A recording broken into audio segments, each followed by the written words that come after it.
안녕하세요. 물류 컨설턴트 최호순입니다. 이번 강의에서는 인코텀스 2020의 대표적인 해상 운송 조건인 FOB, 즉 프리온보드, 본선 인도 조건을 조금 더 깊게 살펴보겠습니다. FOB는 수출입 실무에서 정말 자주 사용되는 조건입니다. 하지만 현장에서는 FOB를 단순히 운임은 바이어가 내는 조건 정도로 이해하는 경우가 많습니다. 그런데 정확히 말하면 FOB는 단순한 가격 조건이 아닙니다. 화물을 언제 인도한 것으로 볼 것인지, 위험은 언제 넘어가는지, 비용은 어디서부터 누가 부담하는지를 정하는 법적 인도 조건입니다. 오늘 강의에서는 이 FOB 조건을 실무자의 관점에서 하나씩 정리해 보겠습니다.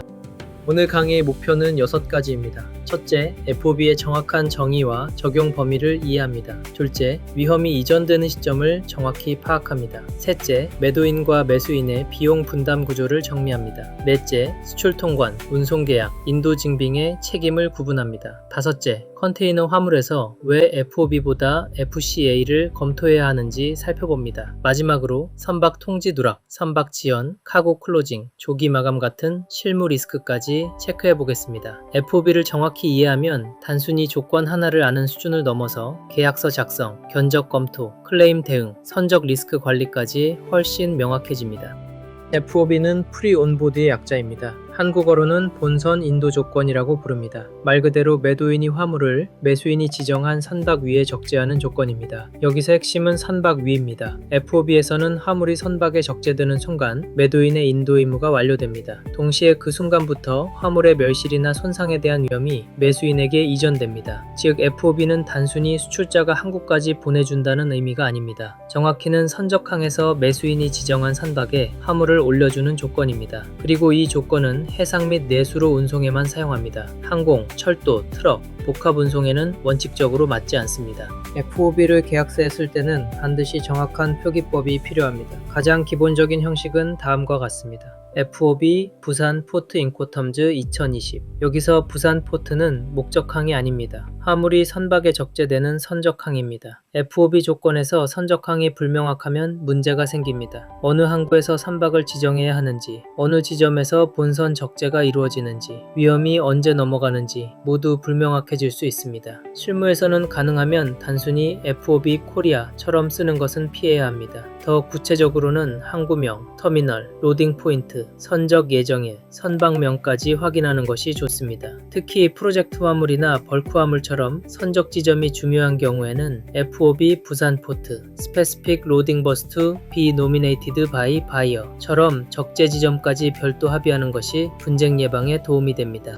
인코텀스 2020은 운송 방식에 따라 조건을 나눕니다. FOB는 그 중에서도 Sea and Inland Waterway Transport, 즉 해상 및 내수로 운송 전형 조건에 속합니다. 이 그룹에는 FAS, FOB, CFR, CIF가 포함됩니다. 이 조건들의 공통점은 선박과 항구가 핵심이라는 점입니다. FOB는 그 중에서도 매도인이 화물을 선박 위에 올리는 순간 인도가 완료되고 이후의 위험과 비용은 매수인 쪽으로 넘어가는 구조입니다. 반면 FCA는 모든 운송 방식에 사용할 수 있는 조건입니다. 그래서 컨테이너처럼 터미널에서 운송인에게 먼저 인도되는 화물에는 FOB보다 FCA가 더 적합한 경우가 많습니다. 이 차이를 이해하지 못하고 FOB를 단순히 가격 조건처럼 사용하면 나중에 터미널에서 사고가 났을 때 누가 책임질 것인가 라는 문제가 생길 수 있습니다. FOB의 흐름을 한번 그림처럼 생각해 보겠습니다. 먼저 매도인이 화물을 준비합니다. 그 다음 선적항으로 이동시킵니다. 그리고 매수인이 지정한 선박에 화물을 적재합니다. 바로 이 시점이 FOB에서 가장 중요한 지점입니다. 화물이 선박 위에 올라가기 전까지는 매도인이 위험과 비용을 부담합니다. 화물이 선박 위에 올라가는 순간 인도는 완료되고 위험은 매수인에게 넘어갑니다. 그 이후 해상운송, 보험, 목적항 비용, 수입 통관, 내륙 운송은 원칙적으로 매수인 의 영역입니다. 그래서 FOB를 이해할 때는 셀러 화살표, 포트 화살표, 베셀 화살표, 바이어 리스크 이 흐름을 기억하면 됩니다. 이제 인코텀스 조항 구조로 들어가 보겠습니다. A2는 매도인의 인도 의무를 설명하는 조항입니다. FOB에서 매도인은 매수인이 지정한 선박에 화물을 적재해야 합니다. 즉 매수인이 어떤 선박에 실을지 지정하고 매도인은 그 선박에 맞춰 화물을 선적항에서 본선 적재해야 합니다. 여기서 매수인의 통지가 매우 중요합니다. 선박명, 로딩 포인트, 선적일자, 카고 컷오프, 보안 요건이 늦게 전달되면 매도인은 정상적으로 인도 의무를 수행하기 어렵습니다. 따라서 FOB 계약 계약에서는 누가 선박을 지정하는가, 언제까지 선박 정보를 통지해야 하는가, 로딩 포인트는 어디인가, 카고 클로징은 언제인가를 반드시 확인해야 합니다. 실무에서는 이 정보가 늦게 오면 창고료, 보관료, 리북 비용, 선적 지연 리스크가 발생할 수 있습니다.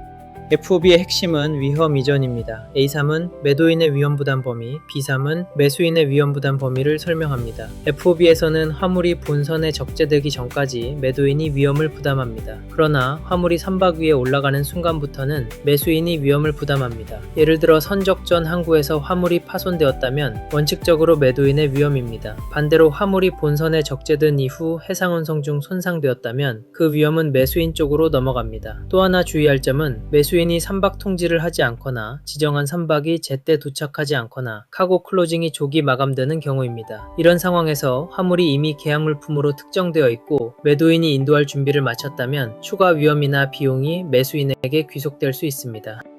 이번에는 비용입니다. FOB에서 비용은 위험 이전 시점과 거의 같은 기준으로 나뉩니다. 매도인은 본선 적재 전까지의 비용을 부담합니다. 대표적으로 화물 준비, 포장, 마킹, 선적항까지의 내륙 운송, 수출 통관, 본선 적재 전 필요한 항만 비용, 그리고 통상적인 인도 증빙 제공 비용이 포함됩니다. 반대로 매수인은 본선 적재 이후의 비용을 부담합니다. 해상 운임, 해상 보험, 목적항 비용, 수입 통관비, 관세, 부가세, 목적지 내륙 운송비 등이 여기에 해당합니다. 물론 실제 계약에서는 터미널 비용, THC, 로딩 차지, 어프리지 같은 항목이 선사 조건이나 항만 관행에 따라 다르게 표시될 수 있습니다. 그래서 FOB 계약을 할 때는 단순히 FOB 가격만 볼 것이 아니라 어떤 비용이 FOB 가격에 포함되어 있고 어떤 비용은 매수인이 별도 부담하는지를 견적서와 계약서에서 확인해야 합니다.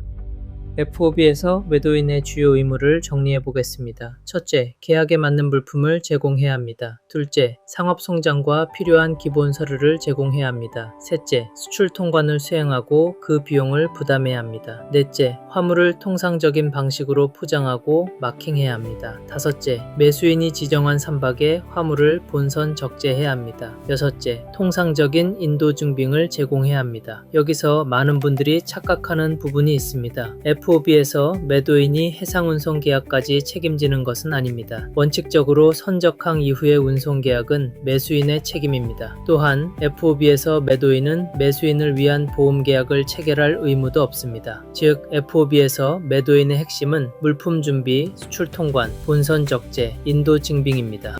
이번에는 매수인의 의무입니다. 매수인은 먼저 계약된 대금을 지급해야 합니다. 그리고 FOB에서 매우 중요한 의무가 있습니다. 바로 선박을 지정하고 충분한 통지를 하는 것입니다. 매수인은 매도인에게 선박명, 로딩 포인트, 선적 일자, 필요한 보안 요건 등을 알려줘야 합니다. 또한 선적항 이후에 해상운송 계약을 체결하고 해상운임과 관련 비용을 부담합니다. 수입 통관, 관세, 부가세, 목적항 이후 운송도 매수인의 책임입니다. 그리고 화물이 본선에 적재된 이후에는 위험도 매수인에게 넘어오기 때문에 적하보험을 검토하는 것이 실무적으로 중요합니다. FOB에서 매수인은 단순히 물건값만 지불하는 사람이 아닙니다. 선박 지정, 운송계약, 수입 통관, 적재 이후 위험관리까지 책임지는 주체입니다. FOB의 운송계약 구조를 조금 더 정확히 보겠습니다. A사는 매도인의 운송계약 의무, B사는 매수인의 운송계약 의무와 관련됩니다. FOB에서 매도인은 원칙적으로 해상 운송계약을 체결할 의무가 없습니다. 매도인의 역할은 매수인이 지정한 선박에 화물을 적재하는 것입니다. 반대로 매수인은 선적항 이후 목적지까지의 운송계약을 체결해야 합니다. 실무에서는 이 부분이 포워더 업무와 연결됩니다. 매수인이 선사나 포워더에게 부킹을 하고 선박명, 보이지, 컷오프, CY 클로징, SI 클로징 정보를 매도인에게 전달합니다. 매도인은 그 정보에 맞춰 화물을 반입하고 수출 통관을 진행합니다. 따라서 FOB에서는 매수인의 부킹 정보가 늦게 전달되면 전체 선적 일정이 흔들릴 수 있습니다. FOB에서 운송계약의 핵심은 이겁니다. 매도인은 운송계약자가 아니라 본선 적재 의무자입니다. 매수인이 선적항 이후 운송계약의 주체입니다. 이번에는 보험입니다. FOB 조건에서 매도인은 매수인을 위한 보험계약을 체결할 의무가 없습니다. 매수인도 매도인을 위한 보험계약을 체결할 의무는 없습니다. 하지만 실무적으로는 매수인이 적하보험을 검토하는 것이 중요합니다. 왜냐하면 FOB에서는 화물이 본선에 적재되는 순간부터 위험이 매수인에게 넘어가기 때문입니다. 그 이후 해상운송 중 화물이 파손되거나 멸실될 경우 보험이 없다면 매수인이 직접 손실을 부담해야 할 수 있습니다. 특히 고가 장비, 장비, 배터리, 화학제품, 정밀기계, 프로젝트 화물처럼 손상 위험이나 금액이 큰 화물은 보험 조건을 반드시 검토해야 합니다. 보험을 볼 때는 단순히 가입 여부만 볼 것이 아니라 담보 범위, 연체적 조건, 자기 부담금, 포장 조건, 위험물 여부, 웨어하우스 투 웨어하우스 담보 여부까지 확인하는 것이 좋습니다.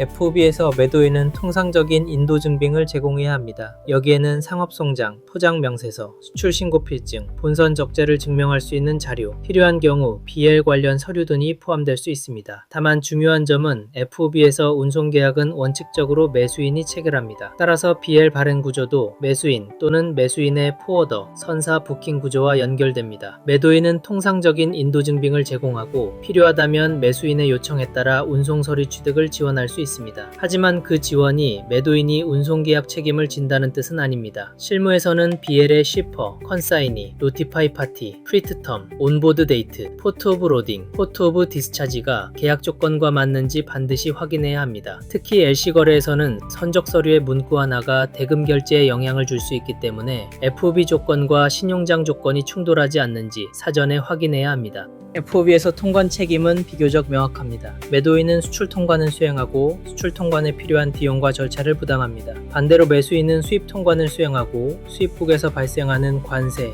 부가세, 수입 허가, 검역, 인증 등을 부담합니다. 여기서 주의할 점은 제재 품목, 전략물자, 위험물, 인증 대상 품목입니다. FOB라고 해서 매도인이 무조건 물건만 항구에 보내면 끝나는 것은 아닙니다. 수출국 법령상 필요한 수출 허가나 보안 요건이 있다면 매도인은 이를 확인해야 합니다. 반대로 수입국에서 필요한 인증이나 허가는 매수인의 영역입니다. 하지만 실무에서는 수출자와 수입자가 서로 정보를 주고받아야 합니다. HS 코드, 제품 사양서, MSDS, 원산지 증명, 인증 서류 등이 늦어지면 수출 통관이나 수입 통관 모두 지연될 수 있습니다.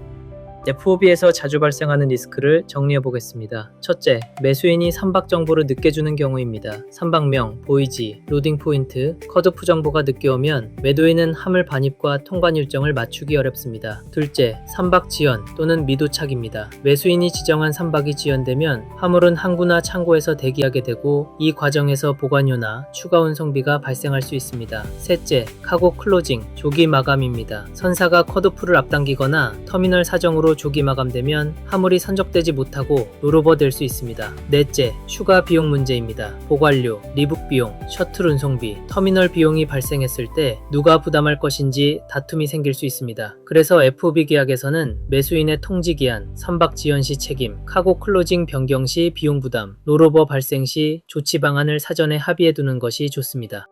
FOB에서 가장 중요한 실무 주의점은 컨테이너 화물입니다. 컨테이너 화물은 일반적으로 매도인이 화물을 선박 위에 직접 올리지 않습니다. 대부분 CY나 터미널에 반입하고 이후 터미널 운영자와 선사가 본선 적재를 진행합니다. 즉 실제 인도 지점은 선박 위가 아니라 터미널에서 운송인에게 화물을 넘기는 지점에 가깝습니다. 그런데 FOB는 본선 적재를 기준으로 위험이 이전됩니다. 이 때문에 컨테이너 화물에 FOB를 쓰면 터미널 반입 이후 본선 적재 전까지의 위험이 애매해질 수 있습니다. 인코텀즈 2020에서도 이런 경우에는 FCA를 검토하는 것이 적절하다는 취지로 설명합니다. FCA를 사용하면 터미널에서 운송인에게 인도되는 시점이 명확해지고 위험 이전도 더 현실적인 물류 흐름에 맞출 수 있습니다. 따라서 컨테이너 화물에서는 무조건 FOB가 아니라 터미널 인도 구조라면 FCA 터미널명 인코텀즈 2020을 검토해야 합니다. FOB는 선박 위 인도가 명확한 벌크, 재래선, 프로젝트 화물 등에 더 적합한 경우가 많습니다.